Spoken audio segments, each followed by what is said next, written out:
मारो मारो, सब फोड़ दो, सब फोड़ दो। सर ये भी फोड़ दो। सब तो तुम फोड़ ही दिया, उठाओ भी उसको। जेम्स। हाँ मम्मी। ये ग्लास इसमें किसने रखा? पता नहीं मम्मी।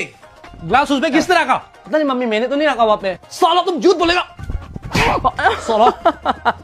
मैं दिन भर काम करते रहूं। मम्मी भूख लग रहा है, खाना में क्या बनाया है? तेरा बाप का नौकर हूं ना मैं, बैगन। काम वाला भाई हूं ना मैं, रेस्टोरेंट का सेफ जो हूं मैं।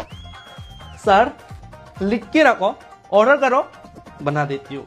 जाओ फिल्टर में पानी भरा के आओ, कुछ काम तो करता रहता नहीं है, दिन भर खाना खाना खाना। छत के ऊपर से कपड़ा लेके आओ। मम्मी तो रुको 1 मिनट, खत्म होने वाला है।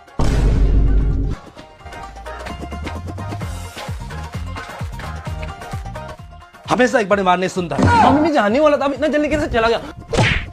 चुप साला।